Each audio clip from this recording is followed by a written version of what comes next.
I've lived in Cypress Hollow for 5 years now. Long enough to know which neighbors wave out of kindness and which ones wave because they're checking if you belong. It's the kind of suburb where all the houses match just enough to feel planned, where lawns are manicured like they're auditioning for a magazine cover, and where HOA emails arrive like divine decrees. I moved here with my 2 dogs, Shadow and Pepper, after landing a remote design job that paid well enough to trade my cramped city apartment for a quiet slice of suburbia. My home sits at the end of a cul-de-sac, with an oak tree that leans just enough to throw perfect afternoon shade on the porch. I keep my yard neat. Not pristine, just honest. A little wild around the edges. Like me, most of my neighbors don't talk much.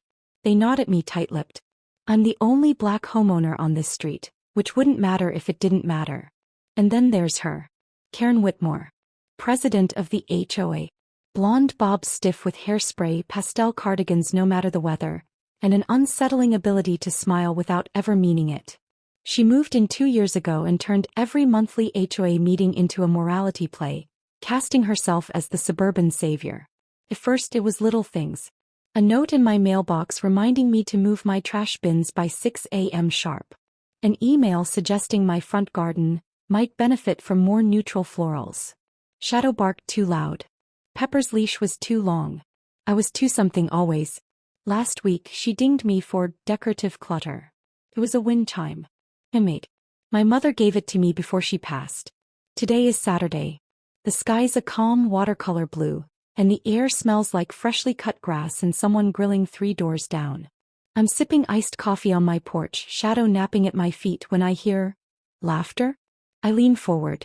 A folding table, long, white and covered in dishes, appears on my lawn. Plastic chairs sprout beside it. A red and white tablecloth flaps in the breeze like a flag of conquest. A woman I don't recognize plants a balloon arch next to my mailbox. I stand blinking. More people stream in, all in pastel polos and sundresses, carrying trays of deviled eggs and Tupperware full of potato salad. And right at the center of it all, barking orders and arranging doilies like she owns the block, is Karen. She hasn't knocked. She hasn't asked. She hasn't even looked my way. But she's using my front yard as the venue for a neighborhood potluck. Shadow growls low. Pepper's tail stiffens. I take a slow sip of my coffee, my fingers tightening around the glass. It's just a table. Just some food. Just a gathering. Right? But my gut says different. Something's coming. And it's not the potato salad. By noon my lawn is no longer mine. It's been swallowed whole, by folding chairs, chip bowls, floral centerpieces, and the sound of laughter that doesn't include me. A toddler in a pastel romper drags his sticky fingers across my front window. Someone props a Bluetooth speaker against my porch steps and cranks up the country music like it's a backyard tailgate. Still no knock. No invitation. No acknowledgement. I stand at my window, iced coffee now sweat warmed in my hand, and watch strangers slice watermelon on my garden bench. They've moved my potted herbs aside, just slid them over like clutter. Shadow barks through the screen door, tail twitching. Pepper paces the hallway, agitated. My phone buzzes. It's a neighborhood group chat I was added to months ago, usually silent except when someone's package gets stolen or a coyote is spotted.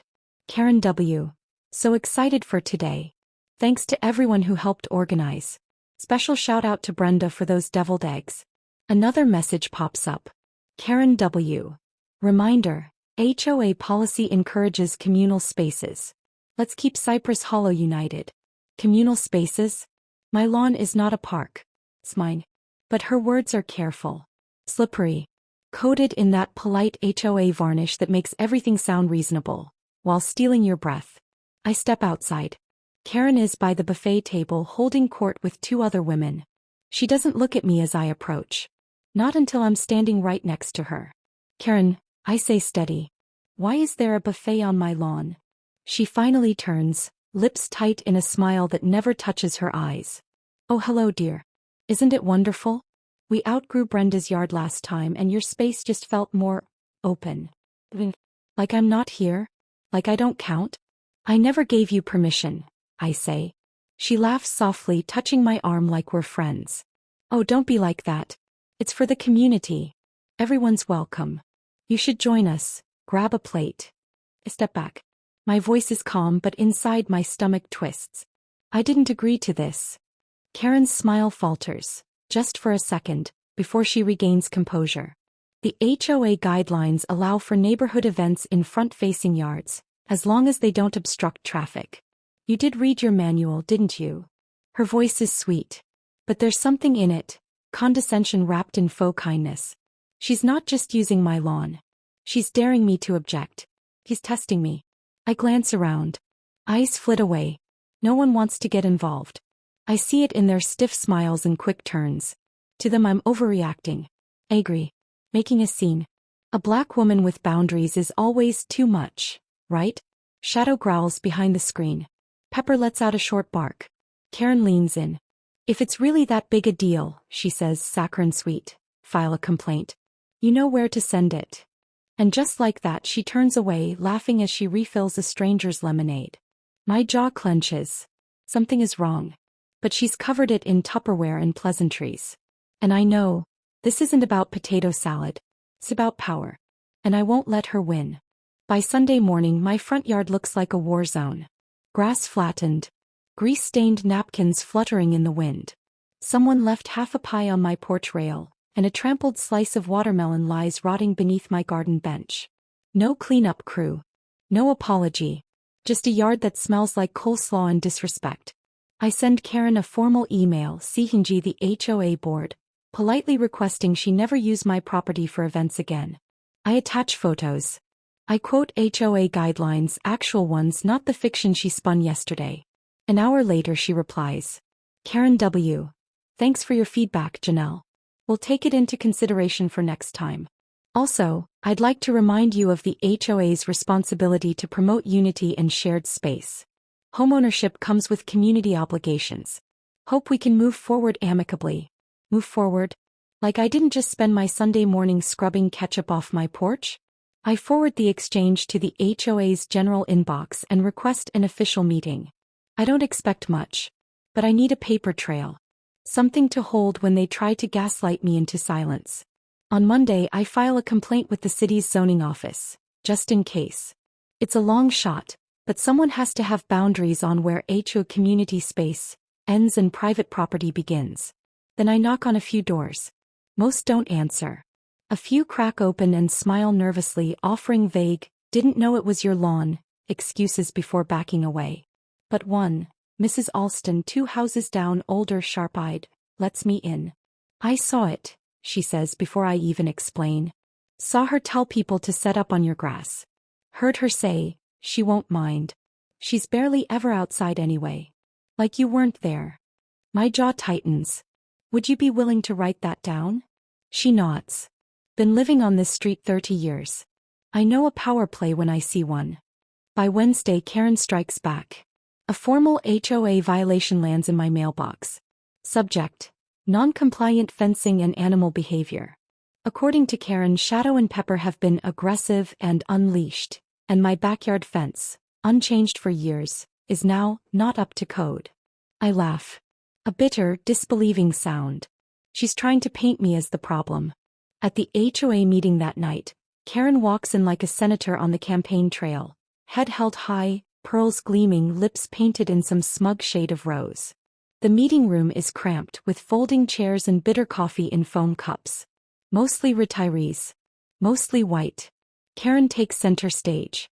I'd like to address some confusion regarding Saturday's gathering, she says, voice syrupy. As president, I acted within policy. The event was a success. Let's not let one person's discomfort overshadow the joy of many. All eyes turned to me. She said one person. Not Janelle. Not the only black homeowner on the block. Just one person. It's so carefully detached, so sanitized it makes my skin crawl. I stand. Let's be clear. You held an unauthorized event on my private lawn. Without asking. Without permission. Then issued retaliatory violations when I complained. Karen smirks. Retaliatory? Janelle, those violations were based on anonymous concerns. Why? Mrs. Alston clears her throat from the back. That's funny.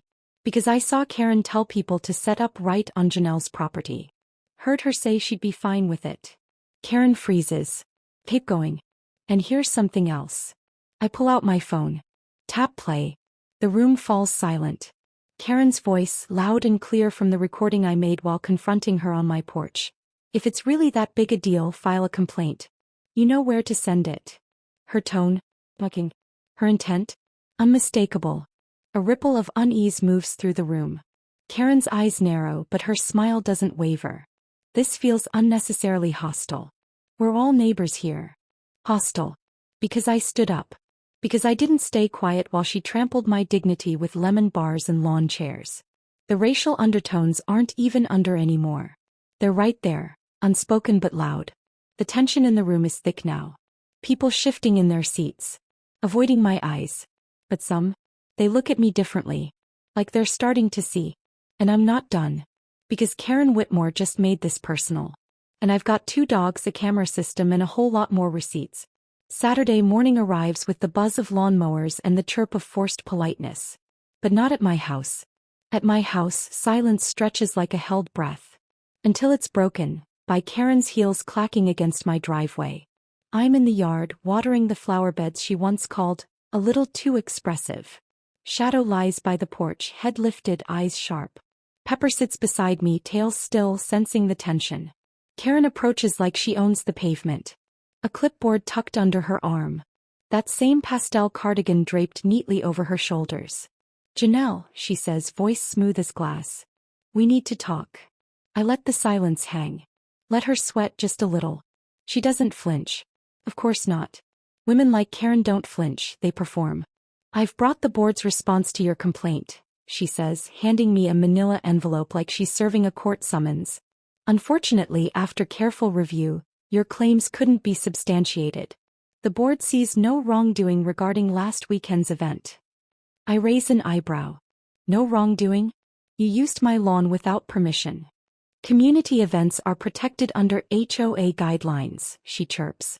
You're welcome to appeal, but that takes time. And energy. A smile tight and saccharine. Also, she adds, flipping her clipboard, we've received multiple new reports of noise violations, your dogs mostly. I've scheduled a hearing next month. Repeated offenses may result in fines or a recommendation for removal. There it is. The real motive. Punishment. Control.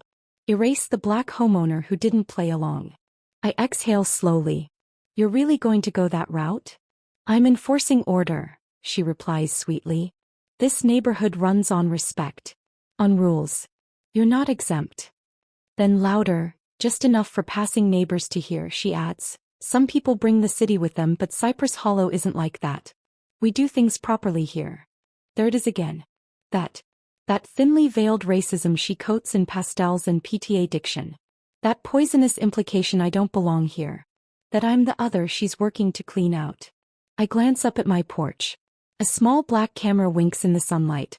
Well, Karen, I say evenly, if we're going by the rules, then let's go by all of them. She tilts her head, confused. See, I continue. After you ignored my first request, I installed motion-triggered security cameras. Front and side yards. High resolution. Night vision. Audio. I pause. Let the silence fill with her growing discomfort. And those cameras captured the entire potluck. Including you directing everyone to set up on my lawn. Including your comments. Including your little joke about how I barely come outside anyway. Karen's smile twitches. You wouldn't, she says, voice low. I already have. I step forward, calm, steady. I sent it to the city's zoning department. Turns out, HOA events must have property owner approval if held outside designated community zones. She blinks. Oh, and those noise complaints? I hold up my phone. Funny thing, my neighbor across the street, Sam, his dogs bark twice as much. I checked the footage. Not a single complaint filed against him. I step even closer, voice soft enough to sting. So why me, Karen? She opens her mouth. Closes it. I watch the gears grind behind her eyes, trying to spin this, twist it, salvage her authority. But I'm not done. Here's the best part, I add. Remember Mrs. Alston? She filed a sworn statement. And yesterday, I got a call from Councilwoman Green. She wants to look into racial profiling claims by local HOAs. I gave her your name. Karen's face drains of color. The clipboard trembles slightly in her hands. Maybe next time, I say, voice razor sharp. Ask before hosting your little buffet. I turn and walk back to my porch. Behind me I hear it, neighbors whispering. Someone chuckles. A screen door slams. Karen just stands there, clipboard useless, power slipping through her fingers like sand. She thought she'd humiliate me. But all she did was show her hand. And I came with the whole damn deck. By Tuesday the footage goes viral. Starts with a short clip posted on Nextdoor. Then someone uploads it to Facebook. From there, it spreads like wildfire. Screen grabs, comment threads, even a TikTok remix with dramatic music behind Karen's condescending "file a complaint" line. The title? HOA. Karen sets up a buffet on her black neighbor's lawn without permission. Then tries to fine her for complaining. I didn't post it. I didn't have to. Mrs. Alston's grandson, a quiet college kid with a YouTube channel about neighborhood politics, got hold of the footage I gave the councilwoman. He added commentary. Highlighted the racial bias. Broke down the HOA bylaw violations like a true crime episode. And the internet? It ate it up. Within hours, Cypress Hollow becomes a case study in entitled authority gone wrong. And Karen Whitmore, once queen of the cul-de-sac, is now the villain in a suburban scandal. I step outside Wednesday morning to grab the paper and see it. Neighbors whispering as Karen hurries past, oversized sunglasses masking her face, her cardigan tighter than usual, posture stiffer than I've ever seen. She's unraveling. He knows it. By noon I get a knock. It's HOA board member Frank Dalton. Older, gruff, previously indifferent. Today he looks like he's sweating guilt. We, received some concerning footage. He starts, not meeting my eyes. There'll be an emergency vote on Karen's position. Several board members are calling for her removal. I cross my arms. Is that so? He nods. Councilwoman Green called the HOA office personally. Said there'll be a review of racial profiling complaints. Wants a copy of your footage and emails. Already sent. Frank sighs, scratching his neck. Listen, Janelle, this got out of hand. We didn't know. You didn't want to know, I cut in. You were fine when she weaponized the rules against me. When she used her position to punish me for not being docile. You let it happen. His shoulders slump. She's threatening legal action, he says quietly. Of course she is. Karen's kind don't go down easy. They scream defamation while standing knee-deep in receipts. They cry reverse discrimination when their schemes fail. They cling to power like it's oxygen. Later that evening, as the sun dips low and bathes the street in gold, a Channel 8 news van parks 2 houses down. A young reporter in a navy dress sets up in front of the community sign, microphone in hand. The lower third reads, HOA president accused of targeting black homeowner in viral video. I watch from the porch. Karen emerges minutes later, all performative outrage and forced poise. Her husband trails behind her, lips pressed thin. She holds a folder, probably her evidence. She waves it on camera, claiming she was just following HOA policy, and had no idea Janelle hadn't approved the event. That's when Sam, quiet, white dog-loving Sam from across the street, steps into the frame. I was there, he says calmly. I heard her say it. Heard her say Janelle wouldn't mind. She knew. Karen stammers. That's not what I meant. Then Mrs. Alston steps forward, holding a printout of her witness statement. I heard it too, she says, her voice clear. I lived through the first version of this in the 60s.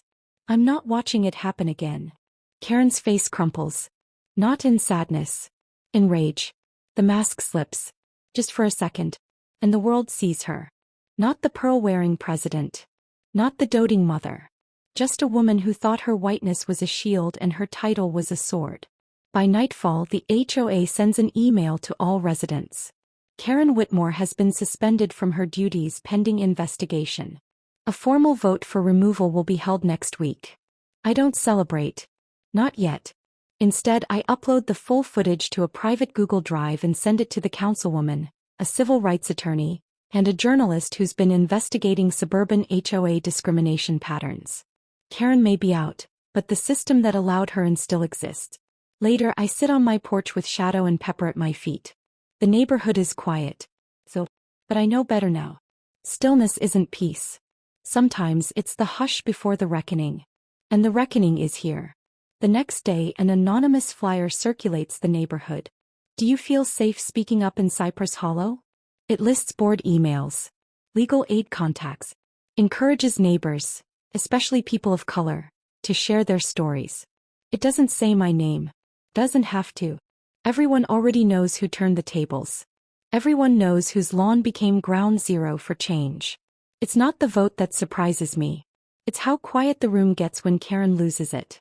We're in the HOA clubhouse, packed with residents. Every seat filled, people lining the back wall. The vote passes 23-2. She's officially removed. Done. Stripped of her presidency, her power, her manufactured authority. The moment the result is read, Karen stands. I built this neighborhood, she shrieks, voice cracking like glass under pressure. I protected it. And this is how you repay me. Nobody says a word. Not even her husband. He just stares at the floor. The silence wraps around her like a verdict. No support. No saving face. Just the weight of her own reflection finally showing its cracks. Then she storms out, red-faced, folder flapping uselessly at her side, pushing past reporters, ignoring the handful of neighbors who used to nod politely at her in passing. She doesn't even notice the parking ticket on her SUV windshield. But I do. A small, poetic footnote. The rules apply to you now, Karen. Weeks pass. And peace for once means something. No passive-aggressive flyers. No bogus complaints. No surprise citations. I open my mailbox without bracing for a letter from the HOA. I walk my dogs without side eyes or forced smiles. I plant new flowers, bright reds, yellows, and purples that Karen once called too loud. I make them louder. And people notice. Sam waves every morning. Mrs. Alston brings me fresh peaches and says she's proud to see this generation fight with cameras instead of blood. Even Frank, gruff old Frank, mumbles an apology one evening. Says, we should have listened sooner. I don't forgive easily. But I nod. Because accountability is a start. Karen's consequences don't stop at her removal. Turns out she mishandled funds. HOA dues funneled toward community improvements that somehow only ever beautified her end of the block. The forensic audit uncovers everything. She's fined. Forced to sell her house to cover legal fees. Last I hear, she's living with her sister in another city. Still blaming everyone but herself. Still calling it a smear campaign. Still unable to grasp that racism isn't just slurs. It's actions wrapped in authority. No. Everyone sees that. One Saturday morning, a group of neighbors hosts a small block gathering with permission this time. They bring food. Fold chairs. Someone plays jazz from a portable speaker. There's no committee. No clipboard. Just people. Being people. I'm sitting on my porch, sipping tea when a young mom I've never met approaches me. She's Latina, maybe early 30s, eyes warm but hesitant. I just wanted to say, she starts, shifting her toddler on her hip. Thank you. For speaking up. I used to think if I kept my head down, they'd leave me alone. I meet her eyes. They don't. She nods. Not anymore. We smile. It's small. But it's everything. That night, I watch Shadow and Pepper tug at an old rope toy on the grass. Same lawn Karen once tried to claim. Same space she thought she could take without asking. Now it's back in my hands. And I'm not letting go. The stars above twinkle sharp and clear. The street is quiet. The porch light hums gently behind me. And for the first time since moving here, I feel home. Not just in space, but in truth. In ownership. In justice served. Because this wasn't just about a buffet table. It was about power. And I took mine back. One tug at a time.